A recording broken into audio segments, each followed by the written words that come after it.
Welcome back to 4K Rare Coins, where every coin tells a story, and every cent could be a small fortune. In today's video, we're turning our spotlight on one unassuming little coin, the 1950D Lincoln Wheat Penny. It's a coin most people overlook, brown, worn, ordinary. You might find one at the bottom of a change jar, stuck in the couch, or tossed in a dusty coin box. But appearances can deceive, because some of these 1950D pennies hide shocking secrets, minting errors, double dies, and planchette anomalies that can transform a 1-cent piece into a 5-figure treasure. So grab your magnifier, because by the end of this video, you'll never look at a 1950D penny the same way again.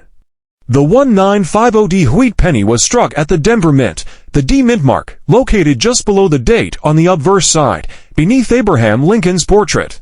That year, America was settling into post-war life. The economy was booming, industries were expanding, and the mint was in full swing producing coins for everyday commerce. Over 334 million 1950D pennies were struck, a massive mintage by any standard. On paper, that makes it one of the more common Lincoln cents. But as every seasoned collector knows, rarity isn't always about how many were made, it's about how many survived in special condition or with unique minting quirks. The Lincoln Wheat Penny design itself, created by Victor David Brenner, had already been in circulation for over 40 years by 1950. It featured Lincoln's bust on the front, the first American coin to honor a real person, and the classic wheat ears reverse with the inscriptions 1 cent and United States of America. Simple, iconic, and packed with history. So what makes this particular penny stand out in a sea of ordinary copper cents? It comes down to minting varieties and rare errors, the kind that slipped through the mint's quality control and made their way into circulation. While most 1950D wheat pennies are worth only a few cents in worn condition, certain examples can sell for thousands of dollars. Let's break down why. The most sought-after variety of this date is the 1950D double die obverse. This isn't your everyday doubling caused by wear or damage, it's a true mint error. A double die occurs when the working die, the tool that strikes the coin's design, is impressed twice at slightly different angles during hubbing. Every coin struck by that die carries the doubling pattern.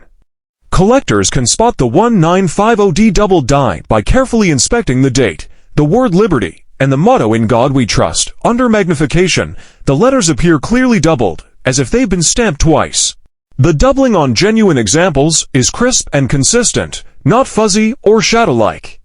Coins showing this dramatic effect can command $1,000 to $10,000, depending on condition and die strength.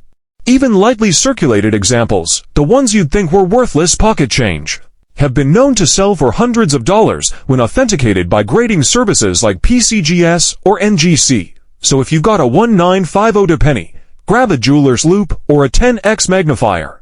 Look closely. That tiny doubling could mean the difference between 1 cent and a down payment on a car.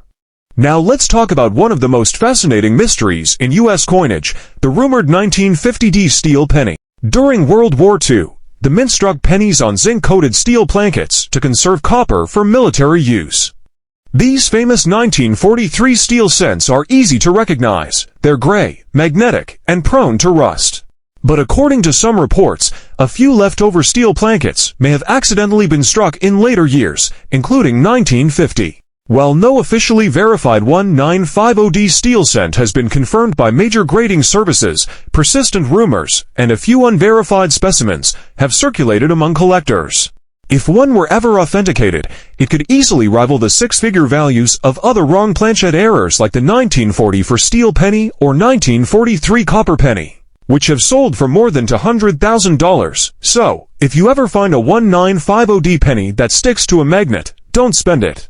You might be holding a coin that rewrites numismatic history. As with all coins, condition plays a major role in value.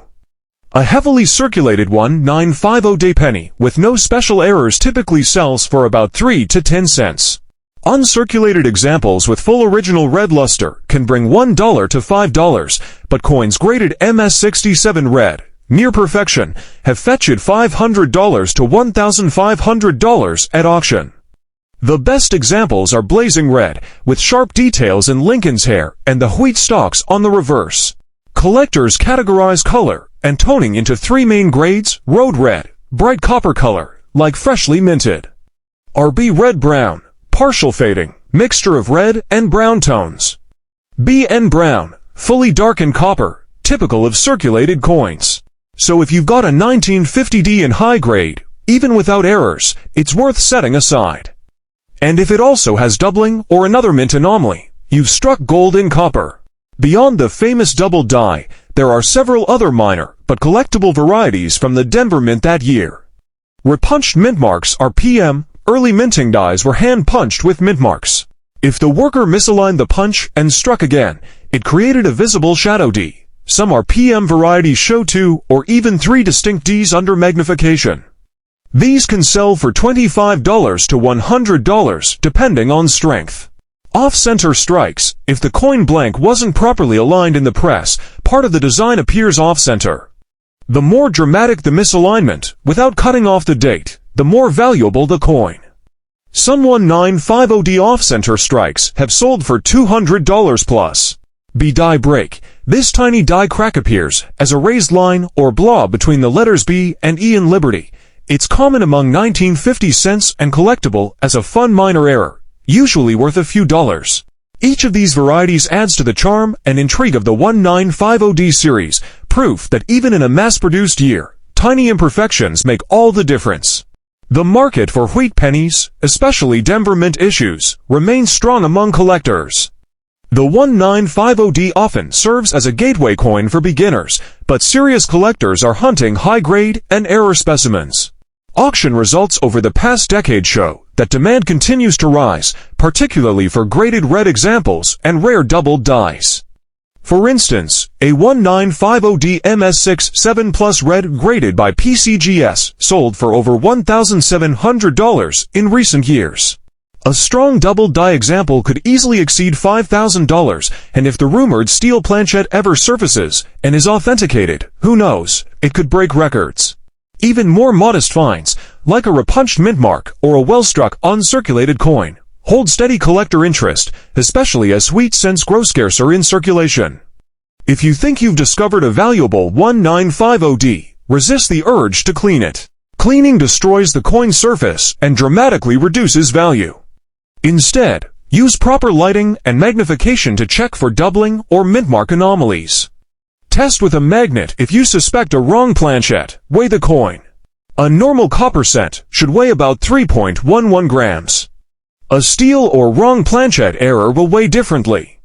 Send it for professional grading through PCGS, NGC, or ANACS. They'll confirm authenticity and assign a grade O key to maximizing value. The 1950D might not have the fame of the 1909 SVDB or the 1955 double die, but it represents something every collector loves, the thrill of discovery hiding in plain sight. It's a reminder that extraordinary history can live in ordinary objects. Each nick, scratch, and spot of tarnish tells a story, from Denver's minting presses to countless pockets and purses over the decades. And sometimes, that story includes a twist, a doubling, a missing mint mark, or even the wrong metal, turning a common penny into a six-figure treasure. So the next time you spot a dirty 1950 penny in your change, take a closer look. Because beneath that brown surface might lie a rare piece of American minting history, a tiny, 1-cent masterpiece worth far more than it seems.